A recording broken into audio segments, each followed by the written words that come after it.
Pour ceux qui étaient là sur le stream précédent, j'étais avec Ismaël Afoud et on vous a présenté un petit peu son modèle statistique qui nous sert aujourd'hui pour repérer des joueurs, faire du scouting, du conseil en recrutement, etc. On vous a présenté ce qu'on faisait en termes de modèles statistiques, etc.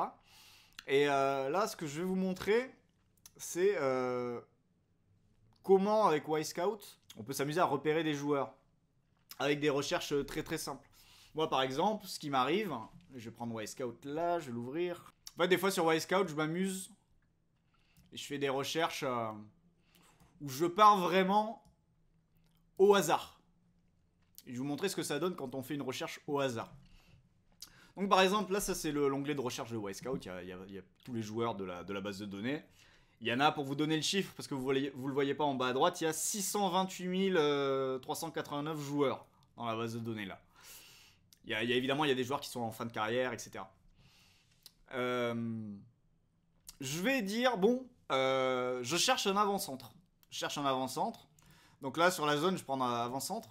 Et la première qualité qu'on cherche chez les avant-centres, c'est, on prend les filtres là, et on va dire, je cherche un avant-centre qui marque des buts. Donc je vais chercher le nombre de buts marqués et qui a des XG.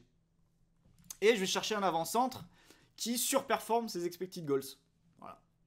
Et là, donc, on est sur des joueurs qui mettent 2 buts tous les 3 matchs, il me semble, ouais, à peu près, pour 1,5 XG en 3 matchs.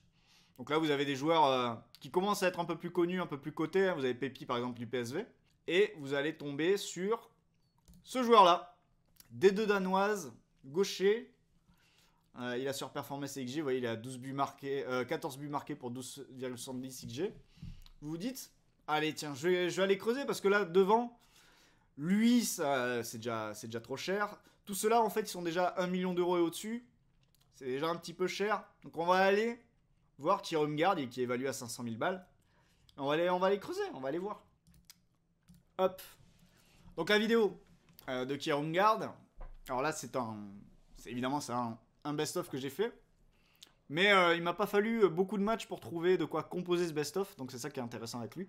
Donc là, finisseur, d'abord, ce que vous allez voir, c'est le joueur de surface. Et ensuite, vous verrez ce qu'il peut faire dans le jeu. Donc là, vous voyez aussi le gabarit. Hein. Beau bébé, 21 ans. Hein, c'est en 2003. Là, il est en bas de l'écran, évidemment. Vous allez voir sa qualité de finition. Sur le pied gauche. Ça rappelle un peu le but mis par Greenwood à Toulouse, celui-là, si vous étiez devant. Et là, moi, ce que j'aime beaucoup aussi, sont ses déplacements dans la surface de réparation, où il y a beaucoup d'attaquants dans les divisions, dans des championnats mineurs. Bon, là, c'est une finiture à la base d'os, dans les 6 mètres, grosse reprise de volée. Mais moi, ce que j'aime beaucoup chez lui, c'est que dans les divisions mineures, il y a beaucoup d'attaquants qui statent. Voilà, le petit enchaînement, hop, dans la surface de réparation. Donc beaucoup d'attaquants qui statent en attendant deuxième poteau. C'est-à-dire Vipotnik, par exemple, le Bordelais, la saison dernière. Son grand truc, c'était d'aller deuxième poteau et la balle arrivait parce que devant lui, les défenseurs n'arrivaient pas à intercepter les ballons et à couper les centres. Et là, ce qui est intéressant avec lui, c'est que c'est quelqu'un qui applique vraiment l'adage premier poteau, premier servi. Et alors là, c'est dommage, la vidéo bug. Mais là, j'imagine que l'enchaînement est quand même pas mal. Voilà. Malheureusement, c'est vraiment un bug de la vidéo. On n'a pas l'enchaînement en entier. Mais lui, vous allez voir, il applique beaucoup le premier poteau, premier servi. Il marque beaucoup comme ça. Alors certes, c'est en D2 danoise. Mais le fait d'appliquer cet adage, là, vous voyez, hop. Alors il a les premiers, finalement, ça finit deuxième. Il arrive à se remettre. Mais il y a plusieurs buts comme ça, où il vient premier poteau, il vient couper une trajectoire pour la mettre au fond. Alors là, ça va lui tomber sur la tête, deuxième poteau, il me semble. Et il va mettre sa tête, voilà. Mais il y a du premier poteau, premier servi. Voilà, ici, là, par exemple. Hop, je passe devant mon défenseur. Et je la mets au fond. Et ça, c'est quelque chose, vous voyez, par exemple, un joueur comme Emega à Strasbourg. L'an dernier, enfin, sur sa dernière saison en Autriche, du coup, avant d'aller à Strasbourg. Là encore... Hop, il passe devant et il va la pousser au fond. Mitrovic sur son truc de postériser des latéraux, deuxième poteau. Voilà, c'est un petit peu la facilité, j'ai envie de dire, d'attendre le deuxième. Là encore, bon là il y avait personne sur lui, donc... Mais son grand truc à lui, c'est quand même de couper, c'est plus chercher à couper premier poteau qu'à attendre deuxième. Là vous allez, je crois qu'on le voit ici, je crois que... et là il suit, voilà, il suit l'action, et il la met au fond. Donc là vous avez vraiment le côté joueur de surface, hein, dans un premier temps. Et voilà, là il va être lancé en profondeur. L'occasion de voir que il peut finir aussi de position plus reculée. Il a une belle frappe du gauche à ras de terre. Ensuite, qu'est-ce qu'on a d'autre là? Ah ben là on rentre, on sort des buts marqués, on rentre dans ce qu'il peut faire dans le jeu. Donc là c'est une petite déviation pour son partenaire devant. Là il est à la bagarre. Cette fois-ci il est deuxième, vous voyez, il est vraiment à la bagarre, hein. Il attend pas et il remet un ballon dans une zone dangereuse. Qu'est-ce qu'on a d'autre ensuite? Je sais plus ce que j'ai mis, il reste 5 minutes. Là il revient pincer le milieu de terrain et il repart de l'autre côté.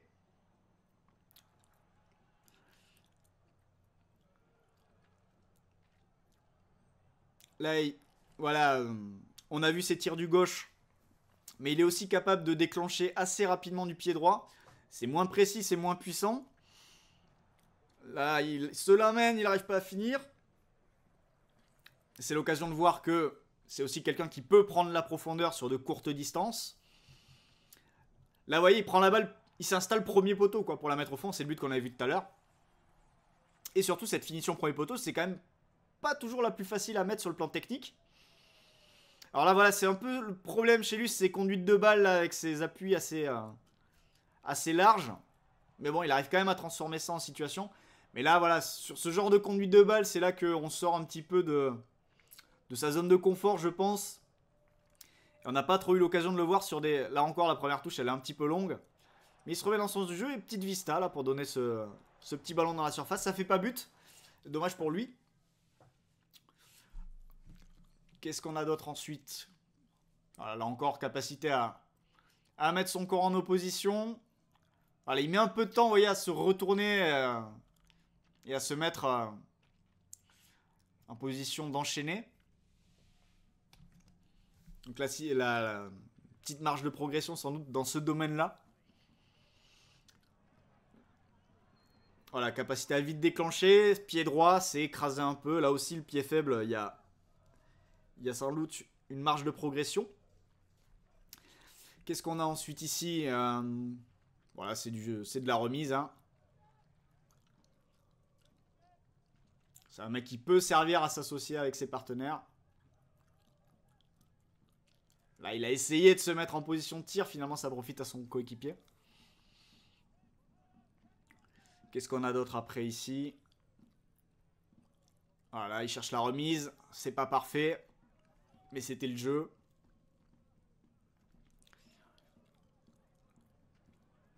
Ouais, là, il y a un bon enchaînement. Malheureusement, vous voyez, les tirs du droit sont pas placés non plus. Bon, ça fait but derrière, mais... il la prend comme il peut, quoi. Mais il arrive à déclencher vite.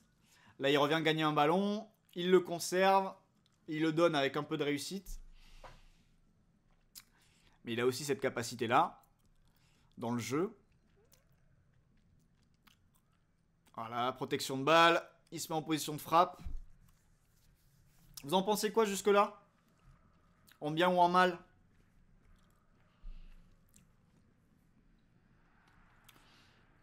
Le corner, vous voyez, premier poteau, premier service. C'est lui qui fonce la premier poteau pour essayer de dévier ce ballon. Là, ça va être une petite séquence de conservation plus ou moins réussie. Bon, après, lui, il a réussi son coup. C'est l'autre qui rate derrière. Qu'est-ce qu'on a d'autre après, là? Voilà, il essaie de se mettre vite en position de tir. Donc là, on est, pour vous rappeler, on est en D2 danoise. Parce que Audan s'est descendu la saison dernière. Là, il se l'amène bien, de mauvais pied. Et là, il arrive toujours pas à finir. Vraie marge de progression. Parce que si vous avez un mec comme ça, qui peut être capable de finir pied gauche, pied droit et d'enchaîner, d'être lancé sur sa gauche ou sur sa droite pour finir, ça peut devenir quand même très intéressant. il a le pied gauche, et le pied droit, au moins, il le tente, il s'en sert. Donc, ce qui n'est pas le cas de beaucoup de gauchers. Faut aussi le signaler. Maintenant, il y a encore des choses à améliorer sur le pied faible. Il bénéficie pas de son physique de Golgoth, ce qui le limitera une fois qu'il sera très haut niveau. Oh, je trouve qu'il s'en sert pas trop mal. Hein. Après, il se fait pas trop tamponner aussi parce que les défenses sont assez permissives. Mais je trouve qu'il s'en sert quand il a l'occasion de s'en servir. Là, justement, il va passer devant. Voilà. Et il essaie de finir, il est repris au dernier moment. Voilà, après, c'est son... Il retente, et là, c'est sauvé de justesse par le gardien. Et en fait, ce que je voulais aussi vous montrer, c'est que je vais aller chercher sa fiche. Parce que, du coup, vous voyez, ce joueur-là, je tombe dessus. Je suis assez... quand je tombe sur le joueur, avec la recherche que je vous ai montrée, et ensuite l'aspect... oui, il aime bien se retourner avec la semaine, en effet. Donc, en fait, quand je tombe sur ce joueur-là, donc je l'ai trouvé à l'ancienne, on va dire, en utilisant des critères de base dans Wisecout et en utilisant 2 données, quoi. Donc ensuite, voilà, tu vois, il peut se servir de son corps aussi. Là, il met un petit ballon un poil long pour son partenaire. Mais du coup, après, je vais voir Ismaël et je lui dis, tiens, je suis tombé sur un joueur sympa. Ou en tout cas, la vidéo, j'aime plutôt. Je suis assez convaincu que ça pourrait aller en tout cas plus haut que là où il est, c'est-à-dire la D2 danoise. Je demande à Ismaël, tiens, ça donnait quoi sa fiche? Sa fiche de la saison dernière, c'est celle-là. Donc ça, c'est saison 2023-2024. Et là, vous vous dites, bon, c'est pas ouf. Parce que saison 2023-2024, il joue pas beaucoup. C'est un remplaçant, entre guillemets.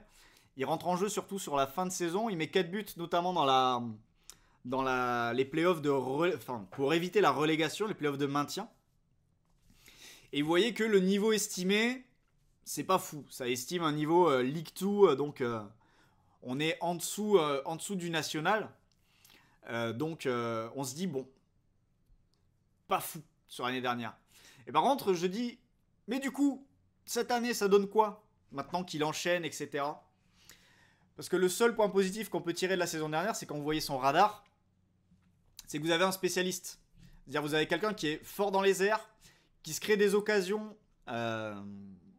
de qualité. Vous voyez à gauche la qualité occasion. Qui a beaucoup de NPXG, beaucoup de buts marqués. Donc là, typiquement, duel aérien, qualité des occasions, NPXG et but, c'est vous avez un attaquant de surface. Point. Vous avez quelqu'un qui, dans la surface, fait le taf. Donc, si vous cherchez un attaquant de surface, ce côté spécialiste-là, vous pouvez peut-être passer outre le côté, le niveau estimé qui serait éliminatoire dans pas mal de cas. Et vous vous dites, si je cherche un finisseur, un joueur de surface, je peux peut-être m'intéresser à lui. Donc ça, c'était la saison dernière. Et là, vous regardez ensuite sa fiche de cette saison. Donc évidemment, il y a un nombre de matchs réduit puisqu'il a joué que 8 matchs. Et pour vous rappeler, notre modèle se stabilise aux alentours d'une quinzaine ou une vingtaine de matchs. Donc ça risque de bouger, sans doute de baisser quand même à un moment donné. Mais là, on est sur un joueur qui, sur ce début de saison, est en train véritablement d'exploser. Donc, ceux qui regardent, je pense que dès cet hiver, vous allez entendre parler de lui. Alors évidemment, sauf blessure, sauf conneries. Sauf problème extra sportif. Mais juste sur les performances pures, c'est quelqu'un qui, cet hiver, sera certainement évoqué sur les tablettes de clubs européens. Parce que certes, il est en D2 danoise, mais en fait, il domine tellement ce championnat-là que tu te dis qu'un cran, voire 2 crans au-dessus, il aurait sa place, ou en tout cas, il pourrait avoir sa chance assez rapidement. Donc voilà, c'était une petite démo. On vous avait montré la dernière fois comment on partait des données pour repérer les joueurs en utilisant le modèle d'Ismaël. Là, ça a été une recherche, on va dire, empirique de mon côté. J'ai regardé la vidéo, j'ai plutôt apprécié ce que j'ai vu. Et du coup, l'étape suivante, on est allé voir ce que disait le modèle, qui confirme ou non. Et là, ce qui confirme, c'est qu'on est sur un joueur qui est en train d'exploser. Et maintenant, on va voir ce qui va se passer pour lui. Mais s'il continue comme ça, je pense pas que à la fin de la saison, il soit toujours en D2 danoise. Alors déjà, Audan, c'est bien parti pour remonter, donc il serait en D1 danoise. Mais je pense aussi que même en D1 danoise, il y a peut-être un FC Copenhague qui voudra mettre la main dessus. Ou des clubs européens de championnat au-dessus. On peut penser aux Pays-Bas, on peut penser à la Belgique, on peut penser à la France. Qui sait, pourquoi pas. Évidemment, le saut vers la Première Ligue paraît un petit peu trop rapide. Et en vérité, le modèle risque de se stabiliser. Et peut-être que dans 10 matchs de plus, il sera plus à un niveau estimé de Championship Ligue 1 que Première Ligue. Mais ça peut quand même motiver, ça peut être suffisant pour motiver un move vers un club et un championnat de niveau supérieur. Donc voilà, Luka Kirumgard. Vous surveillerez sur Twitter si vous voyez passer son nom à gauche ou à droite.